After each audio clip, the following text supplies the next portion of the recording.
The manager had decided to keep Jane, but for punishment, he took her name away and put her at the back of the sheds. She hated it. She just wants to move on the rails again. Coldy soon told her about the story of Awdry and how similar it is to what's happening to her. Rubbish! I won't let that happen to me. I'll show him that I can do better. But she was worried. She didn't want to end up like him. The next day, the manager came to see that she learned her lesson. I'm very sorry, sir. I learned my lesson, and I know what happened with Awdry. I don't want that happening to me again. I'll try to do much better. The manager looked at her and made a decision. Well, let's see. The passengers don't trust you right now because of your event. So instead, you will take the trucks that's carrying supplies. Number 6 agreed and went off to pick up the trucks. She didn't want to do it, but she now knows that useful engines do as they are told. She took some supplies along with some workers in the morning, and she brought them back in the evening. Number 6 didn't really like it, but she knew that it was important work. Well, at least I'm moving on the rails again. A few days later, Number 6 made it to Devil's Back Station. She was going to pick up the workmen. The station master checked to make sure it was safe to go. It's clear now, so you're good to go. But when he was about to switch the points, the telephone rang, and there was some bad news. Never mind, there's trouble ahead. Help me with the sandbags and balance the truck, and we'll discuss what's going on. So while Number 6 was getting her water tank filled up for the journey she's about to go to, her driver and the station master put sandbags on the flatbed and talked about what they need to do. Beg your pardon, but what's going on? Why aren't we getting the workmen? There's been a climbing accident straight ahead. Colby and Catherine are bringing up a doctor and a rescue team to help us. But Catherine is too light to stand still on the scale, so we'll have to do the work ourselves. Are you sure that's safe? Don't you worry about it. Your water tanks and these sandbags are heavy enough to keep us balanced while we're going up there. The only question is, do you think you can manage it? Well, we'll try. Atta girl.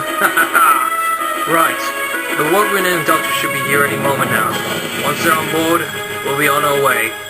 When Coldy and Catherine arrived, the workman and doctor immediately climbed into Number 6's train. Even the manager came as well because he wanted to see how good he could do. After everyone climbed in, she set off to reach the top of the mountain. She puffed as hard as she could. She struggled to go up because of the strong wind, but she kept on going. Coldy and Catherine were watching her going up. They encouraged her to go on. She heard them for a second, but it was hard with the heavy icy wind blowing right at her. She didn't feel brave anymore, but she kept on going. I knew I could make it. I knew I could make it. The truck didn't feel brave either. He swayed from left to right, but the sandbags helped them stay on the track. Number 6 could tell that he wanted to go back, but she refused to do it. The manager is relying on me to get the job done. I must show him that I can do this. So she continued puffing really hard. Her wheels were aching and her boilers bubbled with heat. That didn't stop her at all. With one final struggle up the mountain, they made it to the top. After the workmen carefully carried the climber in the coach, she went back down the mountain.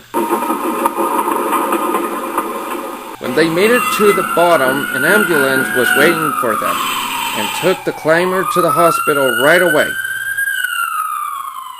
The next day at the sheds, the manager along with the leader of the mountain climbing group came to visit her. As for you, my climbing partner, Helen is now in the hospital getting saved. She was hurt by saving me from slipping on some ice. You are a really brave engine. I think your manager should name you after her.